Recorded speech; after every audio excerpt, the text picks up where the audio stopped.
What's up, everybody? Welcome back to Couple Things with Shawn and Andrew, a podcast all about couples and the things they go through. Today was a fantastic episode. We got to sit down with Drew and Ellie Holcomb. I have been listening to these two absolutely crush songs. Yes. They're amazing songwriters. They're amazing singers, and we're going to link their information down below so you can check them out too. But truly, they both have voices. I mentioned this in the episode, but he has a voice with such timbre, I think is what he calls it. Yes. Is that the right word? I don't know, but I do remember you wanted to sing for him. Yeah. It was a good episode. Yes. I was really impressed with Drew and Ellie and the wisdom they shared. We talk about a lot of different topics, including how Drew ultimately worked his way out of the friend zone as they were dating. How to deal with grief. That's right. Yes. They talk about some kind of major moments in their life and how they were able to make it through it. And then Drew also dropped what might be, it might be my favorite line ever since we've been doing these interviews. And he said something along the lines of, the human heart was not made for fame. And you'll have to listen to the episode to see how we got to that point and why he would say that. But so appreciative Drew and Ellie joined us today. Hope you enjoy this episode. Before we jump into it, if you haven't yet, please subscribe wherever you listen to podcasts. And give it a rating as well. Again, we're going to link some information in the show notes, so check that out. And let's go ahead and roll into this one with Drew and Ellie Holcomb. Drew and Ellie, thank you so much for joining us today. It's a pleasure to meet you. This is our first time meeting, although I do think we have like some mutual friends. So yeah. I do. Well, Andy and Brooklyn, who said that's right. They said that you guys are the couple they're most starstruck by, which is saying a lot. But I'm just honored to be in like the host seat right now. I watched Ellie's interview of you, Drew. And phenomenal job there. Thank you very much. So lower your expectations for how this okay. All right. Really fun. Intimate knowledge, you know. Right. We know each other. Isn't pretty it strange though, interviewing your spouse? It is. Because like we've done the same thing. And we would sit down and I'd be like, I don't know what to ask you. Because like, you know so much. No, it is. It was a really... She prepared a ton. I really did prepare. Like I was so excited when they talked about it. I was like, this is really fun. And then I thought... we should do our dates like this sometimes. Not recorded, but like with a camera crew. I loved the conversation that came from it. And you know, I don't know, we've got 3 kids and life gets busy. And so sometimes, I don't know, it did feel like a date on camera. Yeah. Well, it's interesting because it is an opportunity to like really think about questions that you might not have asked your spouse. Cause it's like, you know, it's like, at this point, I know Shawn pretty well. Like there's no questions I need to ask her about herself, but it was cool that you guys did that. Yeah. I also was listening to an interview you guys did at a conference, and you said that on a similar note that when you became parents, it was kind of like a re-falling in love experience. For sure. Yeah. 100%. Why? Okay. So Drew is he has an amazing heart. He's one of the most intentional men that I know. He's amazing. He is not like sweet. Do you know what I'm saying? Like he's just not. True. I get sweet vibes from Drew. He is. Well, now I think I'm kind, but I'm not he's sweet. kind. He's not like, oh, babe. He's not a PDA. Like there were all these things when we first got married. I'm like, oh, you don't like the sun? What? Like I thought you loved being in the sun. Like on our honeymoon, he was like, I'll just be in the shade over here, and I was like, excuse me. Gives me a headache sometimes though. Yeah, and I was like, you can be in the sun, but I'd like to be in the shade. She's like, but we need to be in the sun together. And I was like, why don't we be in the shade together? She's like, absolutely not. And I was like, see, that's kind of how I feel about the sun. But it really was like, I will never forget. So he is amazing. He is intentional. He is kind, like a wonderful, like characterful man. But he is not like cuddled up on the couch. Like I remember when we were first married, I walked in, he was like, hey, I think we were watching through Friends, the Friends series. We were like surviving off gift cards from our wedding. Do you know what I'm saying? We were eating like peanut butter and frozen pizza pretty much, and borrowed a friend's DVD set, and like that's what we were watching. So we had some ice cream, and he's like, hey, will you get me some ice cream? I'm like, yeah. And I came in with like this one little bowl with 2 spoons, and he was like, oh. I laughed. I was like, that's cute. And she's like, what? And I was like, well, I kind of want my own ice cream. And she started like really crying, and I was like, oh no. Whatever. She's like, I just thought it would be fun to I'm like, one ball and 2 spoons. He's not like a super sentimental, like cuddly guy. But when in the hospital, I woke up after falling asleep, and I look over, and he's with our. I wake up and I look over, and he's just on the little like whatever couch bed that they have and the thing, and he has Emily right here, and he goes, "Hey, little pumpkin." I was like, "Did you just say pumpkin?" Yeah. And he was like, "I'll say whatever I want to my daughter." I got really defensive. I was like, don't call me out for being sweet. Let me be sweet. But like depths of tenderness and sweetness that I just didn't know existed within him. It was like she brought it all out, and it's been such a joy to parent together, to be on the same team. Yeah, and I felt the same way too. You know, everybody kind of told me like the classic sort of thing that everybody says when you have kids is like, oh, it makes it really hard on your marriage, you know, because then your loyalties are split and all this kind of stuff, and which there's obviously some practical truth to that with your time and energy and things like that. But what, you know, when you have a kid, I felt like, at least, you know, there's this like person that's half you, and you feel so connected to them, and to watch your spouse like give so much love and attention to this child, it was just so attractive, and just like a way that no one had told me, that like you'll watch your spouse and you'll fall deeper in love with them, watching them give themselves away to this person that you sort of like created together. It's amazing to me. It is. And then the moments, I mean, it's not like every moment of having a kid is like Right. so easy. or romantic, or like Tinder. Right. Like you're not like gazing into each other's eyes all the time, like with spit up all over you, like yeah, while you're cleaning up a nasty diaper, you're like, gosh, you're so cute right now. You're so cute. But even those moments, I think when we're at our best is when the craziness happens, and you just look at each other, and you're like, I mean, you laugh together, and you're just like, whoa, okay, we are on this ride of life together, and I am covered in vomit right now. I love you. Well, you talk about, as artists, and in that interview you did with Drew, as a songwriter, there's something important about the practice of showing up, as you call it, which is, I heard that, and I was like so struck by it, because in my NFL career, it was like, you know, it took me 5 years and 8 different teams to just like actually achieve my goal. And I heard you talk about showing up and like just opening the notebook, your songwriting notebook, and staring at the blank page. And you say that the blank page is the enemy of songwriting, or something like that. And it's like being there, living in the moment, and actively engaged, whether it's parenting, songwriting, football, whatever. I was like, gosh, that's really what it's all about. It's just like, you don't know what's going to happen when you sit down to write a song, but like if you're there and you're like trying, putting your best foot forward, then that's the best you could do, you know? So yeah, for sure. We've even started that like with songwriting for a long time. I especially pre-kids, it was sort of we'll just wait till inspiration strikes and then I'll write. And then once we started having kids, it was more about like getting it on the calendar, and like making yourself show up to do the work.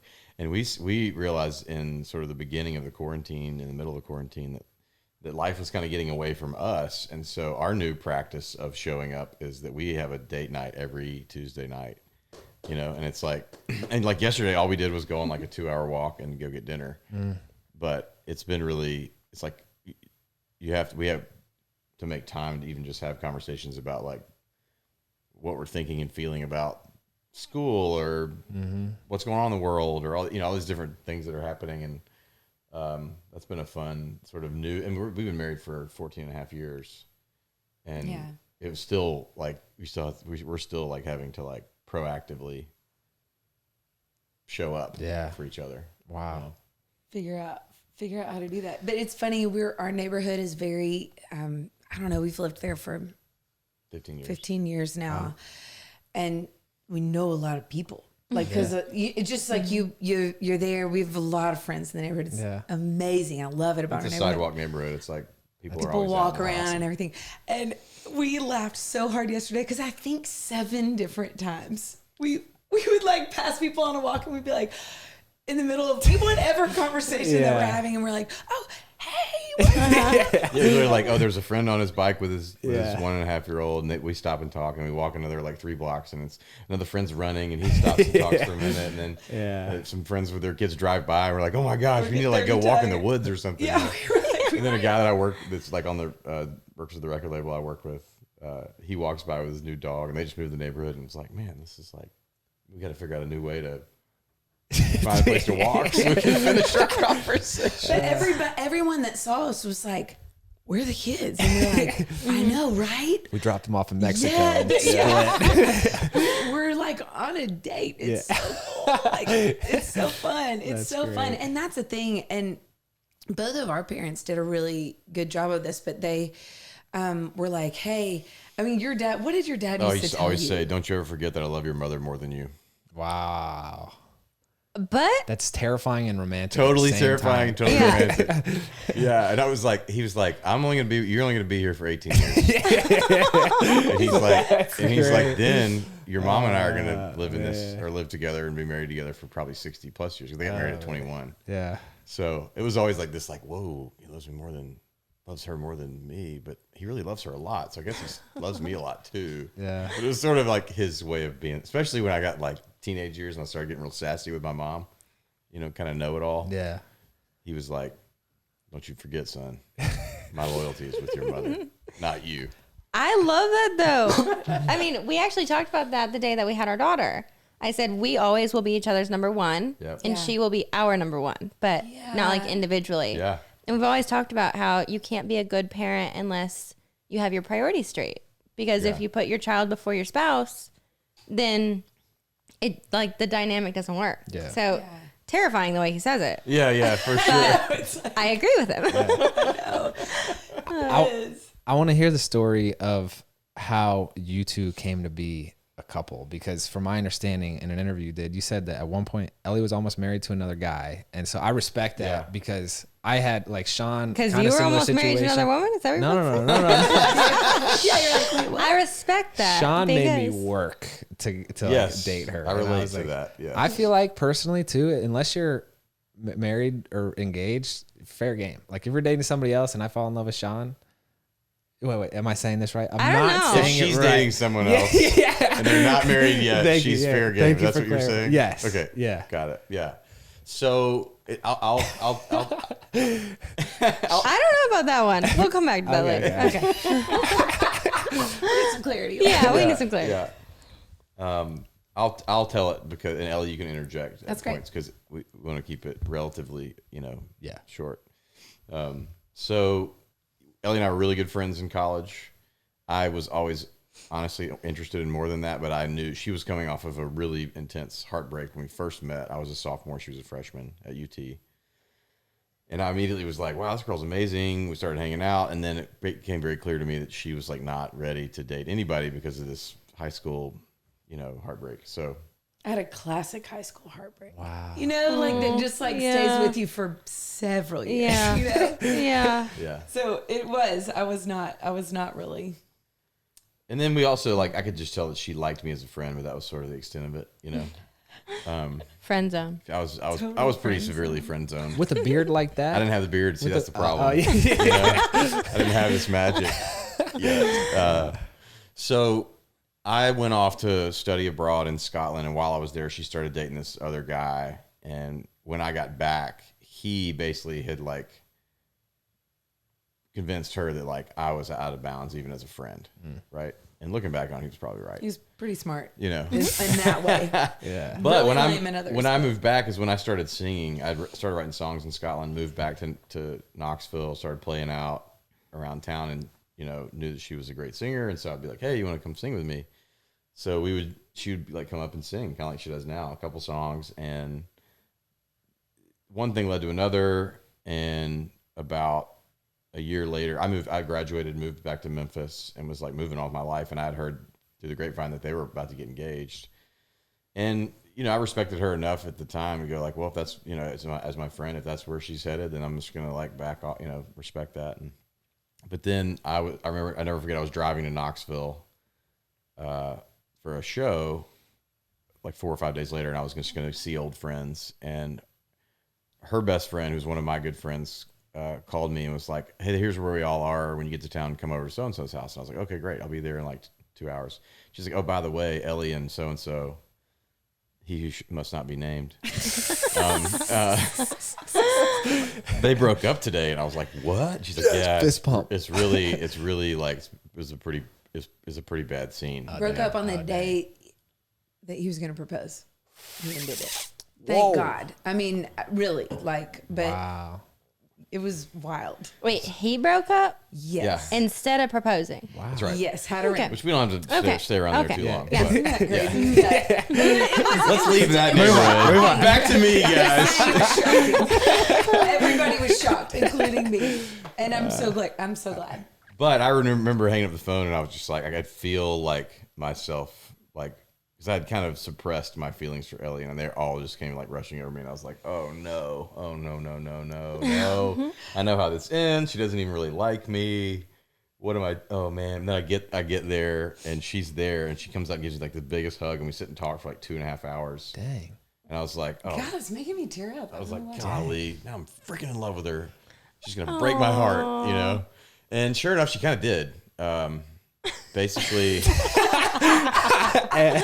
she did. So we started talking a bunch, and I was playing music. She was singing with me this whole fall semester of her senior year.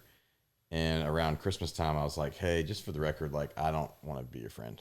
Like, I've basically wanted to be with you since we were like freshmen and sophomores. It's like a movie. I know. And I was like, and I know that you're not ready to date anybody because you're kind of recovering from this thing. But what I feel like, based on, I'm just going to say this, I was like, I feel like I've earned the first date. Let's freaking go, Drew. That's really cute. Love that, dude. And he was like, I'll wait for however long you need. Wow. Oh, Then random guy comes into the mix. he who should not be named. A second guy. Yeah. And this guy was super aggressive, Yeah. And all of a sudden, that was around like early December. Crazy. And anyways, around February, I had a show in Knoxville, and she came, and he came to the show. Oh, boy. Random guy. He was kind of like she was trying to push him away, but he wouldn't. So that night, she basically told me like, "Hey, I need you to like completely back off." And I was like, To you? "Yeah." And to him. Same other day. guy said that too. And I was just like, I can't believe I'm getting lumped in with this guy she's only known for 8 weeks. Like, this sucks so bad. And I remember I was just like, I was devastated. Just like, I can't believe that this other random dude is like coming in the picture. And anyways, I was about to walk away from the whole thing and called my dad, and he was like, he just starts laughing at me. I'm like, why are you laughing? He's like, why don't you just do what she asked you to do? And I was like, what do you mean? Because I was like, I need to move to Knoxville. I need to tell her I love her. I need to like double down. Or I'm like, I'm out. He's Like I'm moving to Mexico. yeah, like I'm out of here. Like I'm calling her and telling her, never mind. So he calls, he's like, why don't you just do what she said? And I was like, what do you mean? He's like, why don't you just back off and give her some space and go live your life? And he said, he was great advice. He said, I love this. he said, nobody wants to be somebody's end all be all. Mm-hmm. Why don't you go live a life that she wants to be a part of? Whoa, chills. Dang. Like no girl wants to be the end of the story. Yeah. They want to be swept up into a story. Oh, Right? yeah. I mean, it's Which very is true. So I was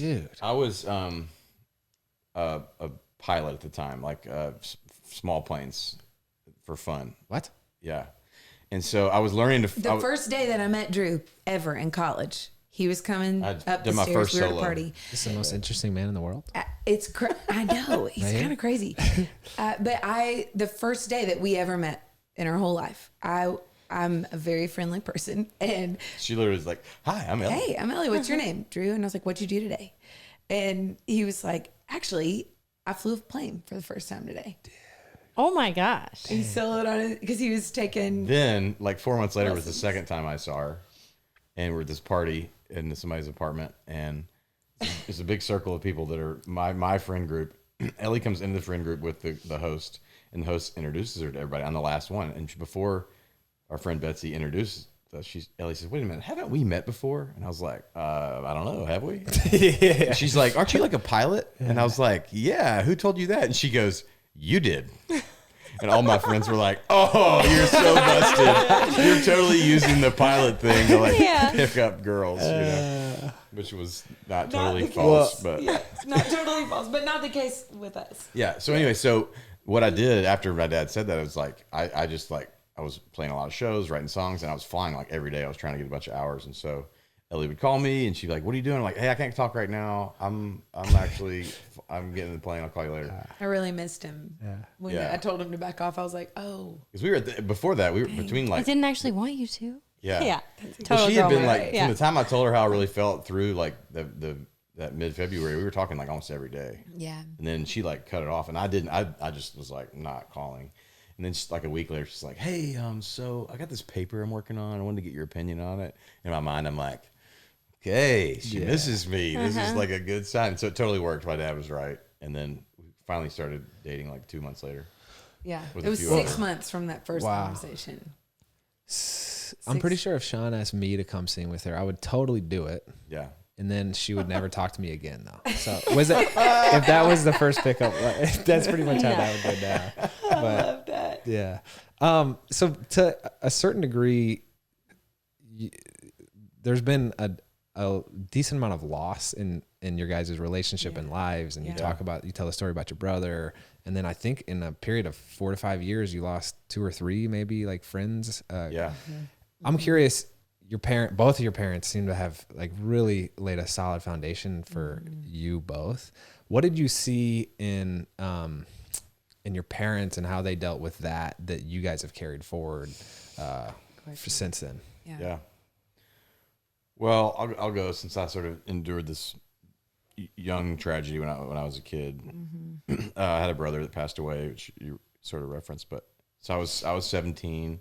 He was almost 14. He had special needs. It was spina bifida kid, but he was like totally like a functioning, he had no like sort of mental disabilities, just all physical. High functioning, highly social, High beloved. functioning. Yeah, everyone really who met beloved guy. And it was a really big surprise. Like I was actually out of the country when it happened.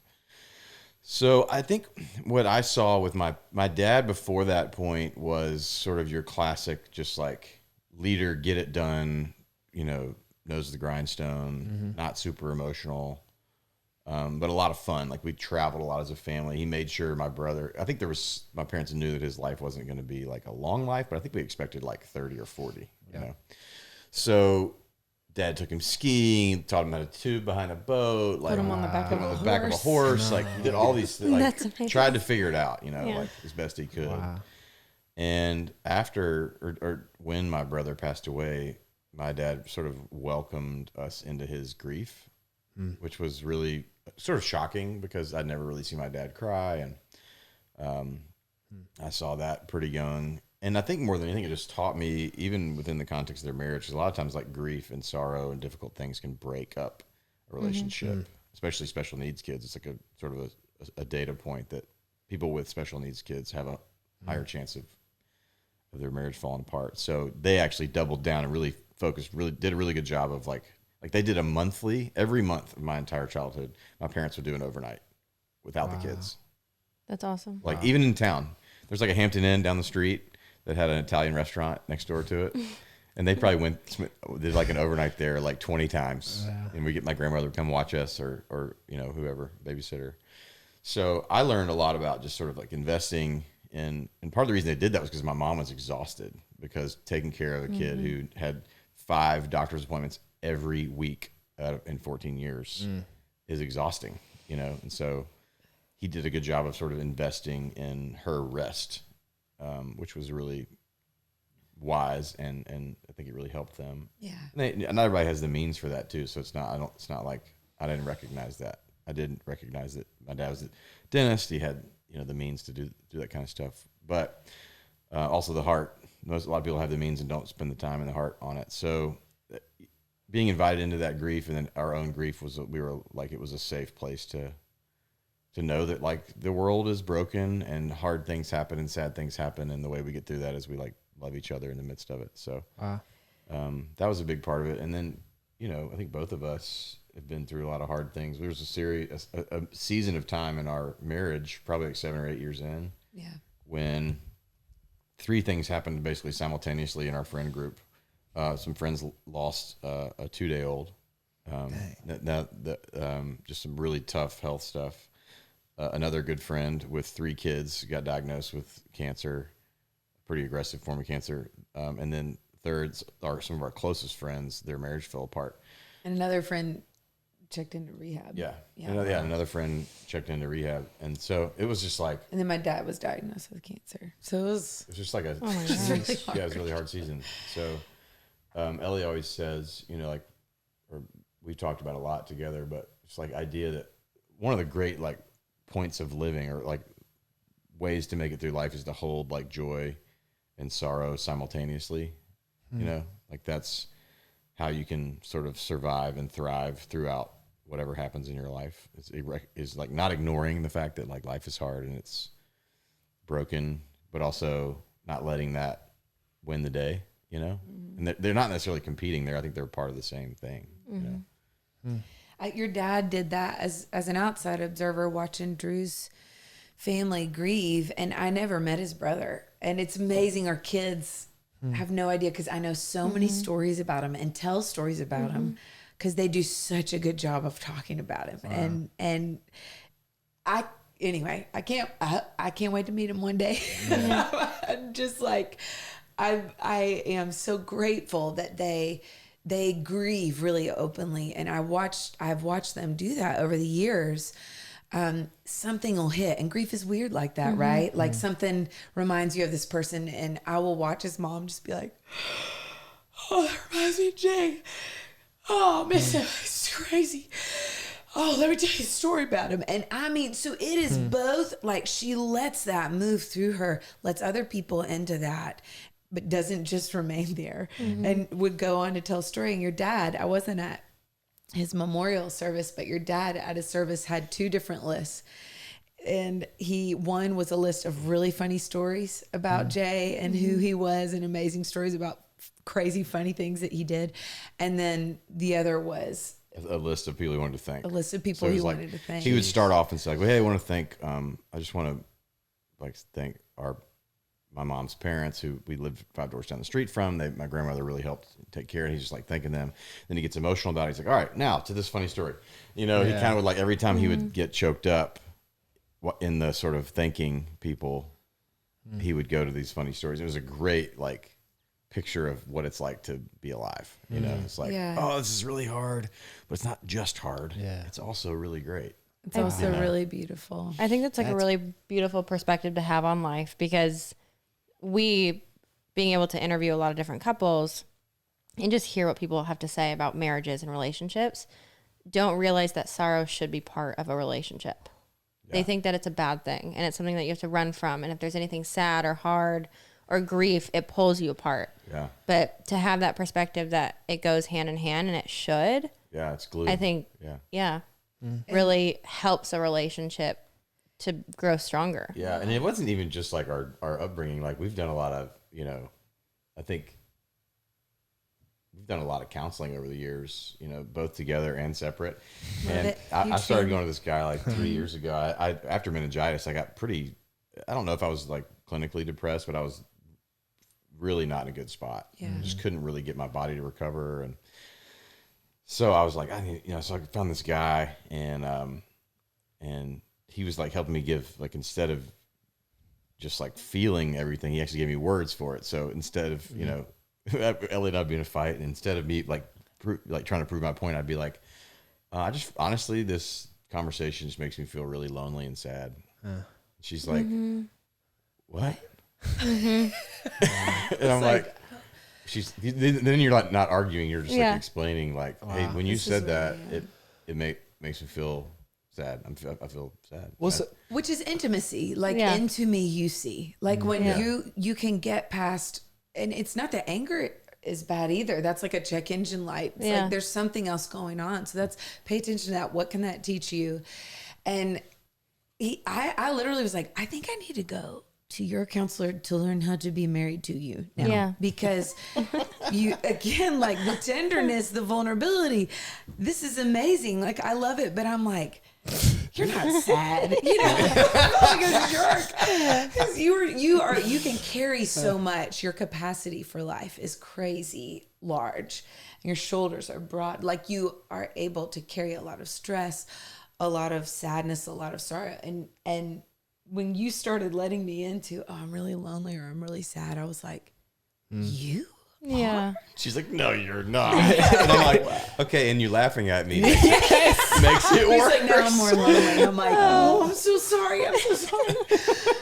Yeah. I thought I was the only one who felt lonely and sad sometimes, you know. So that was one of the things I was curious about. You both are very, I would say, creative people. And from my perspective, it feels like creative people feel more deeply, or they're more in tune with those feelings, maybe. They haven't shut you guys. You You don't guys shut it off, welcome yeah. emotion. You don't Yeah. shut it off like a lot of people do. Yeah. Does that make arguments harder? You know, because like me, I'm just like a guy, and I have feelings for sure, but it's like I don't like feel. I'm in just there. a guy. No, I feel for sure, but you know, I was curious if you two being like that affects how you argue, or like was that a hard thing to learn how to reconcile? Well, our early years were very like sort of typical of a young married couple. Like, Ellie ran away from arguments. I ran pain and towards them, conflict. you know. H. Like, bye-bye. Yeah. What do I need to say I'm like- to end this? Yeah, you're You right. know? You're right. I'm wrong. You know, and I was, you know, so anyway, that part of that was just personality too. It wasn't just like guy girl thing. It was Right. just like my personality is more of a like if I have an issue with someone in my band, like we talk it out that day. Like if I have a conflict, I like to sort of head on right into it. So You never have to worry if he's upset about something. You'll know You'll about it. know, which is honestly such a gift. Like, it's amazing. But it can also be sort of disruptive. Yeah, it can be uncomfortable. So especially when you like, if we first get married, I'm like, we would have dinner with somebody else, and Ellie would say something that I'd be like, "That's actually not what I said," and she's looking at the other couple like, "We're fine," you know. Oh my gosh! I remember a big issue when we first got married was I just wasn't used to having to tell anybody else where I was. Like, do you know? Like, he was worried about me. I was also traveling. I was touring at that point. She was teaching school. She was Yeah, a great and we English did teacher. we got mugged like 5 days before our wedding. So there was some like jokes. Yeah. What? Yeah, it was Yeah, crazy. it was crazy. It was crazy. And we were okay and everything, but it was, so he had reason to feel. So like 8 weeks later, I'm like Worried. on flying somewhere to play a show, gone for 2 days, and she's at home alone in the neighborhood where we got mugged. And Jeez. I like, it's 11 o'clock and I'm trying to call her and she's not answering. Because I've I've like got music on and Yeah. I'm like grading papers, and all of a sudden he would feel so worried, obviously, because I'm not answering my phone. Not good at answering my phone. But I would hear a knock at the Truth. door, and I would be like, Yeah. and I would look at my phone. It's like 11 missed calls, and he Oh, would gosh. send over a neighbor, It's or a like friend 1 in in the the morning. neighborhood Yeah. to be like, "Are you okay?" So there's And, this one. and then she would call me and be like, "I'm so sorry." I'd be like, "Great, I'm glad you're alive. I don't want to talk to you right now. I'll talk to you tomorrow. Goodbye." You know. And so you definitely came in one time to a friend's house. You couldn't, and you knew that I was over there, but I wasn't answering my phone. And he busted the door and he was like, "Are you dead? Are you raped?" And I was like, "No, I'm fine." He's like, "Well, I don't know, because you won't answer the dang phone." And I was like, "I'm so sorry." And in that circumstance, all the girls that I was hanging out with are like, "Oh my gosh." Yeah. I'm like, "It's fine. I'm fine. Hey, it's good." And now just I'm like, cool. play. Just for the last 4 hours, I didn't know where you were. You know? I'm still getting so much better. Oh, for sure, definitely. But it has been 15 really, years 15 in, years right? later. I always say 15 years later. Yeah, it's a journey. But when I started counseling, I was literally that girl that went to counseling that was like, I was like, my first time I was like, so I have this friend that's going through a really hard time. Yeah. You know, Yeah. like, I just need to know how to help them. you Yeah. know? She was like, actually, you need intensive counseling. And she So was this like, friend of yours needs to come back often. yeah, your friend needs to come in and talk to me often. And I was like, oh. And she was like, salsa, think about salsa. I love salsa. So I was like, yes, mild, medium, or hot. And I was like, okay, talk to me. She was like, so you can come in once a year. That'll be mild salsa counseling, like, and we can talk through the year and give you some strategies or whatever. Medium can be a need to know basis when your friend is having a hard time, or you get in a fight and you want to learn how to like work through that or navigate that. She was like, hot will be exposing some pretty unhealthy patterns that are in your life that you have no idea are there. It will be really hard. You will not want to come back every time you come. So she was like, you can choose mild or medium, but in 10 to 12 years, your life will fall apart, or you can choose hot. Whoa. And I was oh my like, gosh. hot? For my friend. But I remember That's also for my friend. my friend, she loves spicy stuff. But I was so grateful. I felt relieved because I could sense patterns in our marriage. I always say that Porter's Call is this counseling service for musicians. And so I always say Porter's Call like saved our marriage before we knew it needed saving.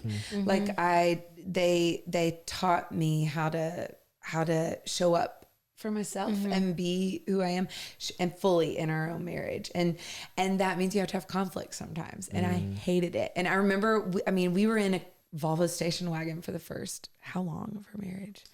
4 years. Yeah. 4 years we were in the same car, and it's really hard to avoid conflict when you're just in the passenger seat. Yeah, we were together. Starting the second year of our marriage, we were together basically 24/7 for 6 years. All the time. So I would be mad and just be like, look out the window, like I can't escape this. And when we started having conflict, I was just talking to his brother and his fiance last night. I remember when we first started having conflict, it was so hard for me to learn how to fight well, if that makes sense, to like really work through conflict. I didn't want to die at all, but there were times on the interstate that I'm like, okay, we're only going 65. If I open this door and just roll out, like, I think that physical pain would feel better than how this feels right now. Like, Makes me sound like a terrible person. He was not a jerk at all. I just was not, I didn't know how. I felt like an infant at conflict resolution.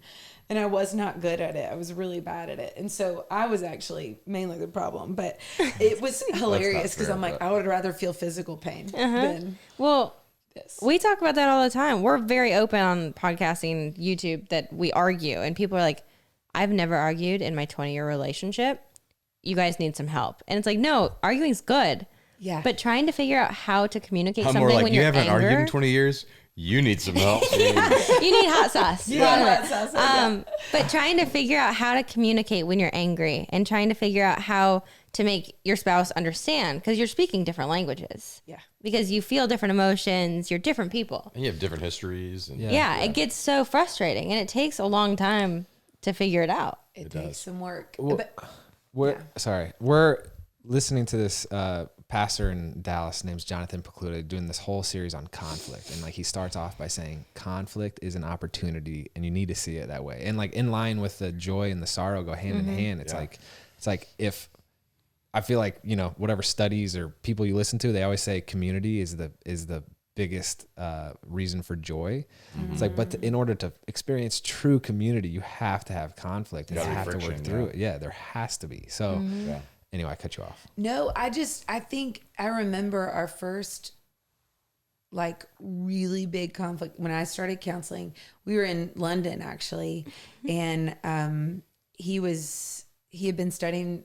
Were you finished with your master's program? I was there St. for it. In Scotland. And we met up after I did the 2 weeks. Yeah, we met up after his like kind of 2 week stint there. He was getting his master's in divinity. Yeah. Anyway, we got there and we were in line for the London Eye. And y'all, I'm like, okay, there's just something that was said that I was like, okay, I need to address this. I'm not going to run away from this. I'm going to have the conflict. And we started it, and I got so upset that I didn't see anything on the London Eye. And I it's had like my sunglasses on. We stood on opposite sides of it, and I was weeping. There's other people like weeping. Snot and tears running down my face. I was like, awesome. We need to go redeem that experience. Yeah. But we went to the hotel lobby. We went to the hotel lobby afterwards, and we had Peroni, this Italian beer, a couple of Peronis, and those little nuts, like the bowl nuts. But at the end of that conversation, I remember I looking at him and I'm like, you're still here. okay, like we can do this. That was freaking hard. But so whenever I see Peroni on a menu, I'm like, I will have that because that is a taste of hope to me. Yeah. And like reconciliation, like that's, this is what marriage is. This is what doing life with somebody is being able to just stay. It's the coolest thing ever. It gets me pumped up. Marriage is like the coolest. Well, I feel like beautiful. It's hard work, but it is like when you move through that and it gets easier. It's not like we don't fight anymore, but you learn to have conflict better. Yeah, and for sure. And to know each other, to let it be a way to know the other person better is. We talked to a couple once who they were so wise, and they were saying that arguing. That's not a word. Arguing is so intimidating at first because you don't know the outcome. Yeah. But they said when you start learning within your marriage what the outcome is every single time, which is you're still there, it makes it easier and easier every time to confront something because there's no out. I mean, it's when you know your person's going to be there at the end of it, it makes it easier. Yeah. So much easier. So you know how the story ends, if you will. But funny side note, I once asked a married couple, they've been married for like 10 years. We were like, no, this used to be your go-to question to ask couples. And I was like, this is terrible. Because, we're like right now. 3 or 4 years in and we're having this really deep conversation. Everyone's being like open and honest. And I was like, what's the biggest fight you guys have been in as a married couple? And then they just look at each other. And I realized at that point that fight never usually goes. It's never resolved. There's some things that are just like so you want to relive the fight right now? Not gonna. We've caused a lot of arguments to resurface because he will ask this question, and every time I'm like, oh my I'm gosh, done You're with like, it now. hitting I'm done us. with it. yeah. But I'm curious, not related to that. You guys worked together for 6 years, I guess, officially in a band. I don't know. 8.5. 8.5. 8.5 on the road together. On the road together, yeah.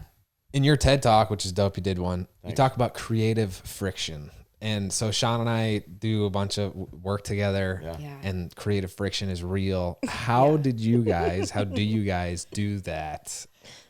Do the creative thing and have the creative friction, but also like have the other person as a priority. It's tough. You know? Yeah, it's really tough. It is, yeah. Well, It's a great question. when I'm like, will you tell us your answer? yeah, I think every relationship is different, and for us, it was at first our creative, our collaboration was inside of the context of my band, which had existed previous to Ellie and I being married. So she was coming into a sort of work atmosphere that already had like sort of, culture. Yeah. And that culture was, this is my band. I write the songs. I'm the business manager also, like sort of my band and I kind of joke, it's like a benevolent monarchy, you know? But Ellie was sort of a member of the band, but also my wife. And one of the funniest things, we were in a van at the time, and Ellie didn't like fighting in front of everybody. And so we'd be in the front 2 seats and we'd be arguing about something. And I would just or she would send a text out to the band like, hey, earphones in. Yeah. That's amazing. And the band knew, like, okay, put the headphones on, like they need to work something out. Yeah. And then she'd text them, okay, we're done. Like 10 or minutes later, or 3 hours later, depending on the Have you conversation. found out yet? Did they ever Still have waiting on volume the on, text. or were they all just listening? I think they probably did. They're pretty respectful of our space. Our drummer at the time. Our drummer hated it. He's He like, goes, it's just about love, guys. This is what love looks like. It's working. It's doing this. That's what we're doing. So we would write a lot of songs together back then, and we have very different approaches to writing songs. So my approach is more like lyrics and like what is the song about first. And Ellie's more just like, let's find a cool melody and let's nail exactly what the melody is going to be. She's more of a sort of music first, and I'm more of like lyrics and theme first. And so that created like a lot. Like every time we would write, it would be just like really tough. Wow. Yeah. And so we honestly, when Ellie when she started writing more on her own, she was supposed to be writing songs for us. She was writing more.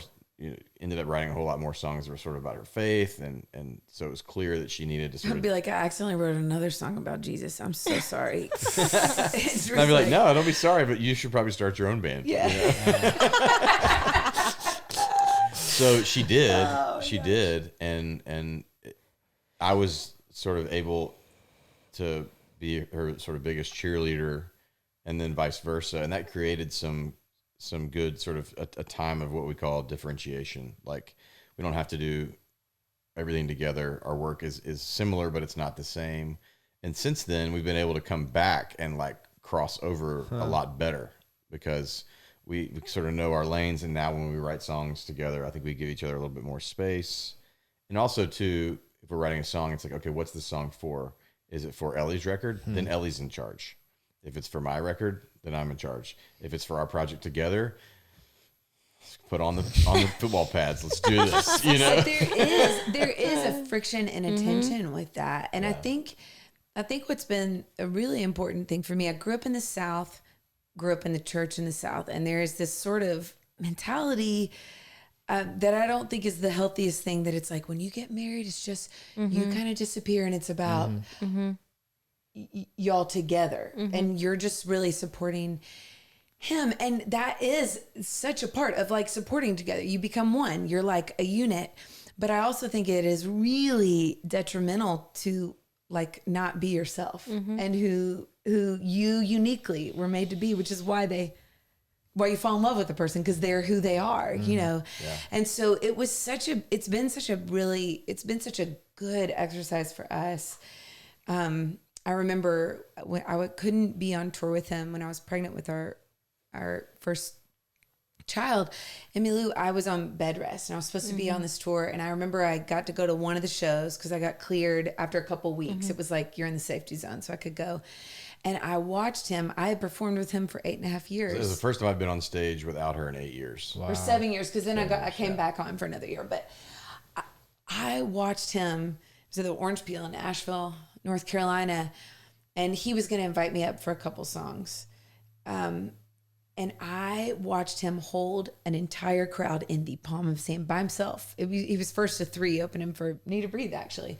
And I was like, I haven't watched him do his thing without me being a part of it in forever. And I was like, holy crap, he is so good. And I was like, don't invite me up. I didn't want him. I just wanted to see him do what he was doing. And it has been such a beautiful thing to both learn to be fully ourselves. And then I think we're both better songwriters now because of that friction, if that makes any sense. All right, real quick. Couple things is brought to you by Home Chef. Babe, do you know what I've been craving lately? What's that? Remember those tacos we had the other night? Oh my gosh, I would eat those every single night. They were Home Chef. That's right. Honestly, some of the best tacos we ever had, and so easy to make. Yes, they make it so easy for your family to have a home-cooked meal without going anywhere. And I love that they offer a variety of delicious meals to choose from, and everything that we need is delivered right to our doorstep. That's right. Home Chef portions out the ingredients and sends simple recipes for every single meal, so no one can mess it up, including myself. Yeah, you've made a lot, and I've been like, dang, you a chef. And also, if you don't have time to cook, they have microwavable and oven-ready options to choose from as well. You've probably heard us talk about Home Chef on Instagram, and that's because we truly love it. We've been subscribed and members for almost 3 years now, and we're obsessed. I love going online and picking out our meals for the week, especially when tacos are involved.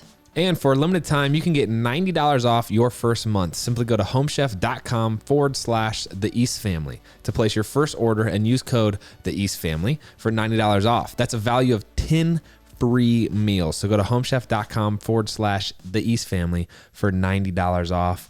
Of all the people that have tried this, I don't think we've heard one negative piece of feedback. So check it out. We will also link that in the show notes. Let's get back to it. Your guys' story is so interesting. You being a teacher, you going to divinity school, and then you both. And being a pilot. Being a pilot, yeah. And then the band. And then I was super curious about that point where you weren't officially in a band together. I don't know if I'm saying that right, or if that makes sense. Yeah. But because Shawn and I are kind of in a, like you try to be thoughtful about how you do things. And I love how much time we spend together, but we spend every waking second. I mean, if we spend 2 hours apart a week, then that's it's like a lot. It's a lot. Yeah. So it's just, I feel like there's a lot we could learn from you guys about that. But very similar to what you were saying, it's hard because at different points of every day, you're wearing a different hat. That's right. Because you're either a business partner or your mom and dad to your kids, or your husband and wife, Yep. or you're the HR department of your business, Yeah. or you have all these different hats, and emotionally that's really hard on a relationship because you have to sort through those emotions of, okay, we're having conflict right now, creative conflict. Yeah. Yeah. And it's not in our marriage, it's in our business. Right. It's in our creative But endeavors. I can't take it personally as a wife, and I can't take it personally as the mom. It's just, you have a different, like it gets to be so it's hard. really tricky, but you know, if you can do it well, it's really beautiful. And I think Yes. I think, you know, when like we've made it through tough, you know, creative seasons, or like I'll give you a good example. When the way we make records is very different. So, when Ellie grew up, her dad's a producer, and so when we were recording, let's pick a record, Chasing Someday, it was sort of an earlier record in our working life and in our marriage, and I'm more of a, like, you know, what does it feel like in the moment, and like capture the emotion, and if it's not, if I didn't sing it perfectly, that's okay, because I want it to feel like real. Whereas Ellie's more like, no, you sing it until you sing it right. Over and over and over and over again. Like she wants to do it, like wants to sing every line of the chorus 30, 40 times until it's like just the right one. Now, the reality is neither one of those are wrong. Neither one of those are right. Those are creative preferences based on who you are as a person. And so we would fight so much about that. I'm like, you nailed it. Don't do it again. And she's like, no, I want to do it again. I want to do it again. I want to do it again. And so then the next record, I was like, well, can we please make this one more live and in the moment? And she's like, we can try, or whatever. So we sang it live 3 or 4 times when the band was tracking for the album Good Light. And now that record was also a little bit more me heavy. Like she didn't sing lead on any of those songs because we kind of saw the writing on the wall that she was going to have to take an exit ramp at some point. So she got put on bed rest while we're in the middle of making the record and couldn't come in to sing. And we had a deadline, and we had 3 takes of everything already. And me and the producer went through them all, and we were like, she sounds amazing on all of this. Like, we can make it work. And she's like, no, you'll have to wait and put the record on hold and wait till I get better so I can come sing. And we're like, we don't have time for that. Like, we have a deadline. And then she listens to it, and she's like, you were right. Like, I sound great on that. And it was right for that record, because that's how everything was recorded on the record. Yeah. Now, on a different record where it's like more of a polished sort of studio approach, she would be right. You know, so like navigating those creative preferences, like realizing that some of what you argue about is preference, or the way you do things is preference, or how you spend money is preference, how you save money. Like it's just there aren't right and wrong ways in a lot of these categories. And so navigating that is just like, you just have to be so patient with each other. And patience is like the last virtue that I have. Like, it just wasn't given a lot. Like I got the least portion of patience from like the virtue gods. So God gave you me. Yeah, so God gave me Ellie to teach me patience. Yeah. And not just patience, you know, she just is a more deliberate thinker. She wants to like look at all the options, and I'm more like, are you going to show me 4 options? I only need to see 3. Got it. Yeah. That's the one. We'll clean up the mess later if it's the wrong decision. Yeah. But I think some intentionality has been really helpful for us, and that's your strong suit. Like, because the layers are so blended of your life when you're working together, we have to be really intentional about taking time away, just the 2 of us, that has no work. We don't talk about work. It. Yeah. And you had that model so hard by your parents. Like once a month they would go, but we really tried to do that. And then every year, it's one of my favorite things that we do. We take a State of the Union trip at the beginning of the year. And it is like, okay, we're going to look back on last year. What worked with work? What worked with our marriage? What worked with our kids and the stages that they're in right now? Just you two. Just us two. Yeah, just us two. What do we want to really be? nice. How do we want to be serving? Like Caribbean or somewhere. In the shade. In the shade. Yeah. That has been so helpful to like really intentionally zoom out from a year and say, okay, this system worked, or we need more help with this. Like this is, and figuring out, I think too, our strengths. Like this is my lane. Like I am really good at this, and and this is your lane. And it's not like we can't ever cross over, but sort of letting each other, the strengths that each of us have, like leaning into those and lifting heavier in those, and then pulling in help where we need it, or shifting things around. We're like, this is not a great. And I think too, like it, you have to fight standard things. Like we both have had to fight jealousy with each other about different things. I am jealous of Ellie's ability to play with our kids uninterrupted. And like, I watch her do it. I'm like, I don't even know how to do that because I know my mind is thinking about other things. You know, I'm super jealous of that. On the flip side, she is super jealous of my ability to get a bunch of practical things done in a short period of time. Right.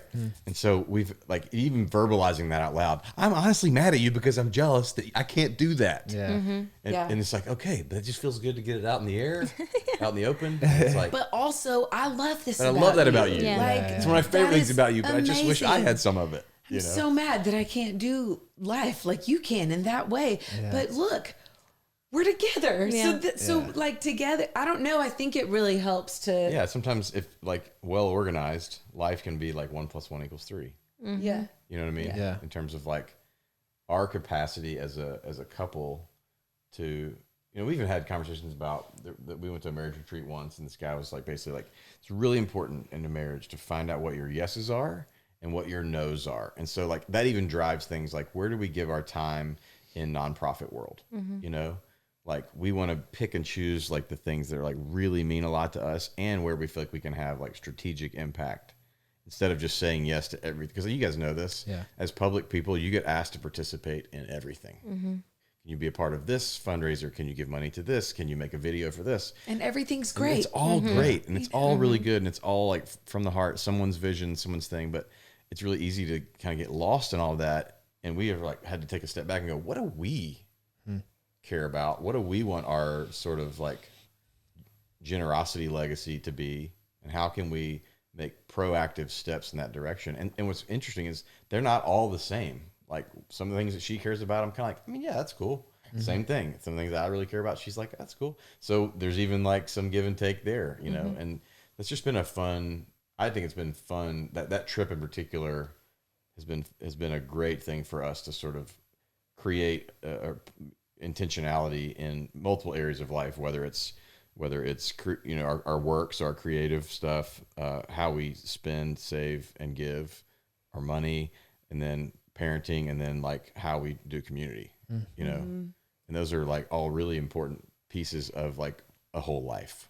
It is an interesting thing though, and I'm curious about y'all, because you're on camera, you're in front of people, you're having conversations live. And earlier you were like, let's follow back up on that thing that you just said later, which we have that stuff too all the time. Oh, sorry, you're like, I thought I dodged the bullet.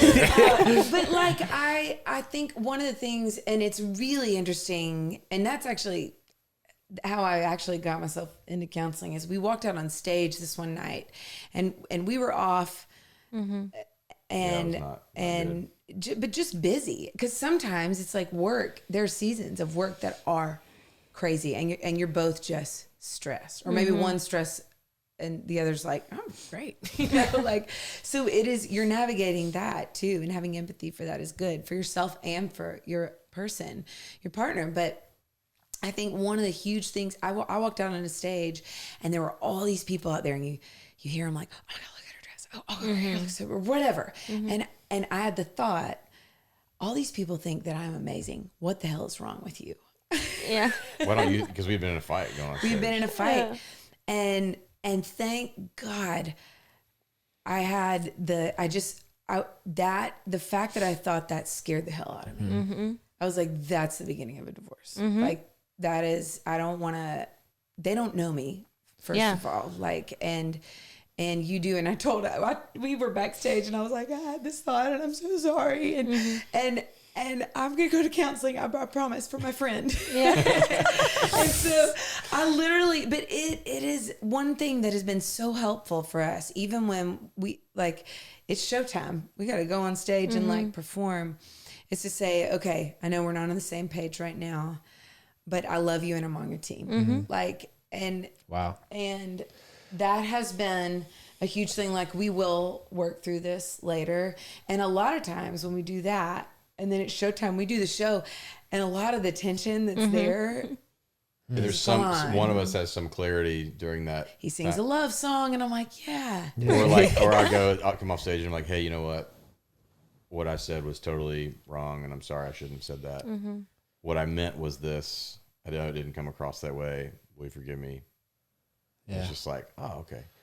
You know, sometimes that we've learned that we need that time sometimes to just like digest whatever it is that's off, you know? Yeah. One of the books that I feel like has made the biggest difference in our marriage and thus my life is Meaning of Marriage by Tim Keller. Yeah. And he talks about, he had me read that our first year dating, by the way. He did? Yeah, and then he didn't propose for 3 more years. I was like, okay. Okay.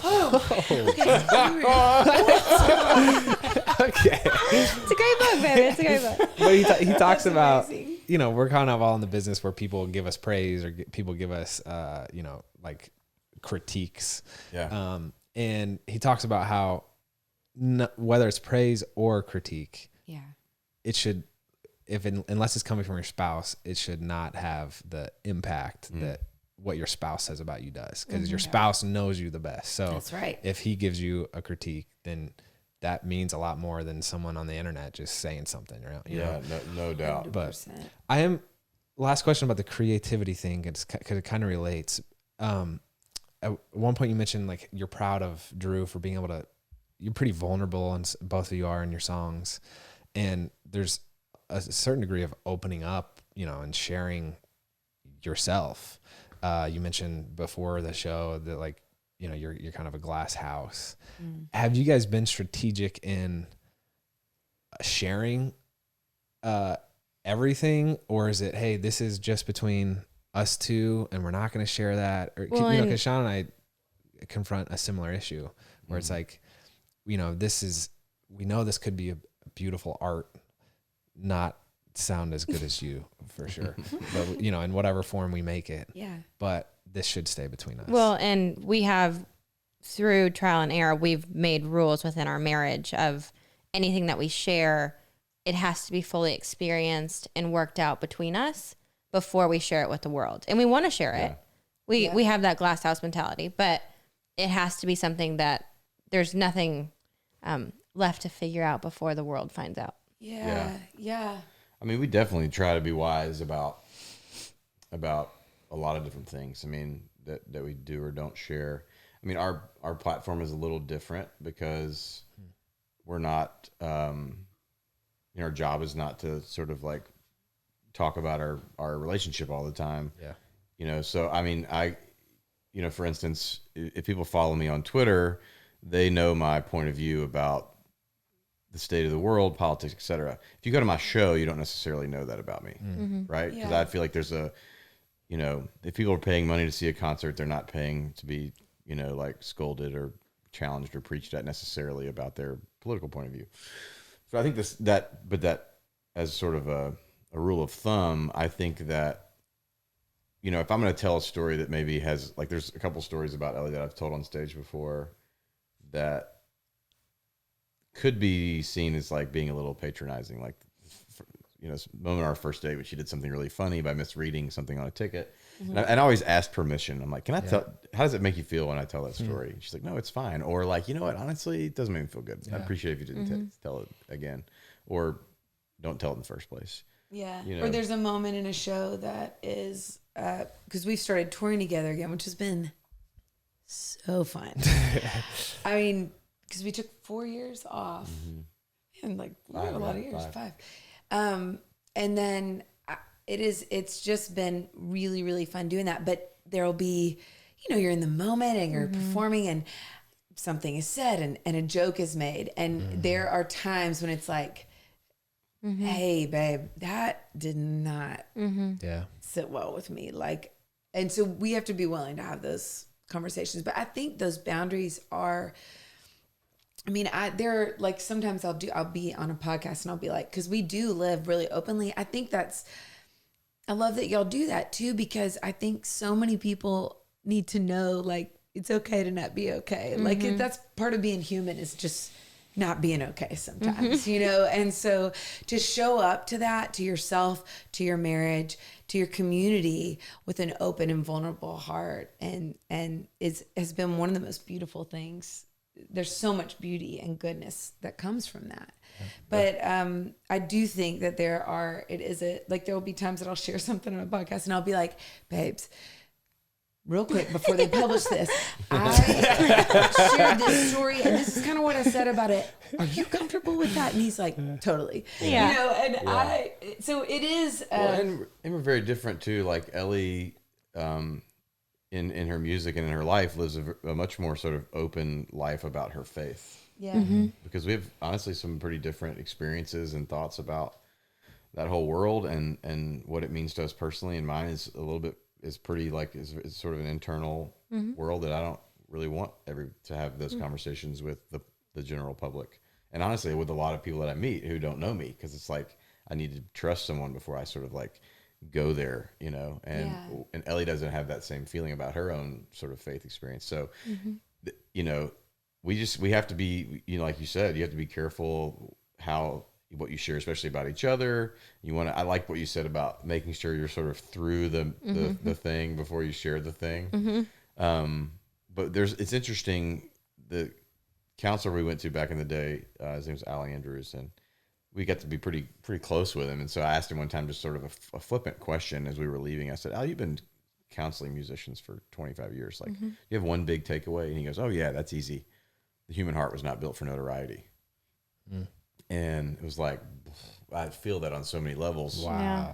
And so that's the tension is like, you know, you've got like all of us here have a platform where people are listening to us and paying attention to what we have to say, to offer the world. And that's a beautiful thing, but it could get away. It can easily get away from all of us, you know? And like what Ellie was saying about the time on stage, there was another time on stage where Amelia was a newborn and we were playing every night. And we did this one part of the night where we go to one microphone and sing the wine we drink. And it was a really beautiful moment. But then like Ellie came up, she's like, hey, I know you're really busy with the tour. And like, I was driving me and our tour manager were driving our own tour bus that tour because we had no money and whatever. We were hustling. We were just hustling. Yeah. And so I was exhausted all the time. I had very little time to sort of like spend. Her sister was the nanny on the tour. And so they're really close. So they were spending a lot of time together, which is great. All of a sudden we looked up and she was like, Ellie's like that's the closest I've felt to you on tour is when we're on stage in front of like 4,000 people. And that feels like maybe not the best. That's probably not a good, like, I'm grateful for that moment. but we need to maybe create Let's have some of other those moments. in front of everybody. Yeah. You know? And so I think those are hard conversations to have. Like that's like not an easy thing to acknowledge on either of our parts. I was like, oh gosh. But I think it is a lot. It is a lot to manage in social media. And I have, you know, I'm like, I try not to, I actually ask my kids now before I post pictures of them on Instagram. Cause I just, mainly I don't want to look back and be like, you exploited me, Mom. Like I'm not okay. And so often I love our kids so much. And I love our little girl. She's like this little old soul, but so often Emilia will be like, Mom, let's just text that to the family. Like don't post it. And I'm like, why are you teaching me how to do social media? Like, what the heck? Yeah. And so there is a sense of like, it's beautiful to be a glass house, but it is also really important to respect the people in your own house. And so I think it's like, hey, are we comfortable sharing this? Yeah. Like, let's be on the same page. And I'm really grateful that I started doing that because it's been a really good check for me too. I'm like, oh, and so there's like way less pictures that I post now because I'm like, oh, I'm a mom. Like, I love my kid. So all I want to do is like, look at my kids. I'm so crazy about them. And so it's been a really good, like that's been a good barometer. And I just always feel like, I don't know, we're all on a journey learning what works best for us. And some things for certain seasons are like, that's great. And then you're like, wait, that didn't feel that good anymore. So I think it's just this like open-handedness of always being willing to sort of pivot and, you know, change course when things don't feel right or you have new ideas about how to do things. Especially when it comes to like social media, can be the most amazing thing, but also it can be really like we sometimes will go on a trip and be like, you know what, this is our trip. Yeah, this is not our followers trip. Mm-hmm. We're not gonna post anything about this trip. Yeah. This is just for us. And then other times we're like, this is Post so it. fun. Yeah. It is. Yeah, There's there's such a like a band balance. of just like holding that tension, I think. But my friend, we have some amazing Andy and Jill Gullahorn. He's an incredible songwriter. One of the funniest songwriters of all time. Yeah, really poignant. Yeah, he's amazing. They're amazing, and they've got 3 kids who are older than our kids, so they're just like a little further down the road. Mm-hmm. And I was asking her, I'm like, how do you balance? Like, how do you create boundaries for your family, and like, what do you do? And she was like, she's like, I think what's really important is not necessarily setting all of these boundaries up, but when you look around and you're like, this is too much for us, mm-hmm. like it feels like we've crossed over a line, like we overcommitted ourselves. This is too stressful. I'm not well. The kids aren't well. Like, this is too much. She was like, I think it's actually just really important to then be willing to hold things open-handedly mm-hmm. enough to be like, you know what? We're not thriving here. Mm-hmm. And then to take a step back. And she was like, I think your response to that is way more important than like, what are all the boundaries that we need? Right. And I loved that kind of freedom, like to be like, okay, live your life, go for what your heart is following. And then to be like, JK. Okay, we're going to pull back and reassess. And that State of the Union trip is really a one way that we do that. And it's been really helpful over the years. We get asked all the time. They're like, how are you guys able to, do such a good job at preserving your family life and at the same time sharing it with the world? And we're like, I don't know if we're doing a good job. Like, nobody's done this before ever. Mess. Like, there's no standard of like doing it well. Like, there's no rule book here. We're like, all we try to do is just be thoughtful about it, be like, try to be flexible and like just have a lot of discussions and, we don't have it figured out.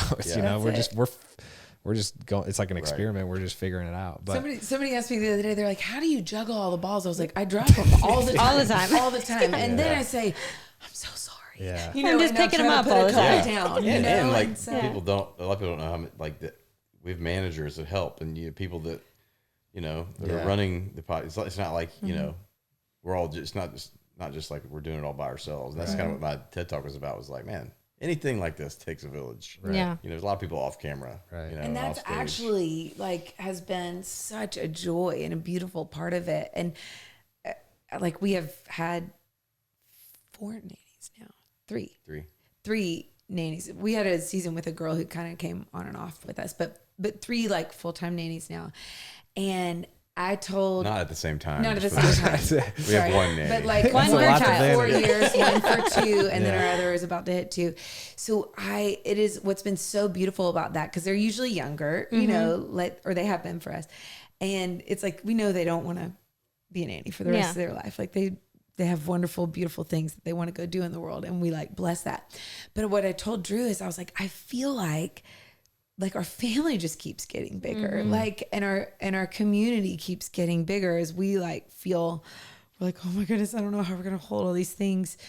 It has been really fun to find people and to develop like intentional community with the people that we work with, nannies, our management, our band, and to be like, to build a great team. And a lot about team, it just is like, that is an amazing gift. And it's actually like I think our kids benefit because they're exposed to all these amazing other people, not just us who are working in community together. It is a village. Yeah. Clearly you guys probably feel the same way, but there's that whole like, where it says, don't ever go into business with friends and family. And you're like, well, I'm in business with my wife, so, you might as well make friends with all the people that work with us too, right. Yeah. So 14 and a half years of marriage. Yeah.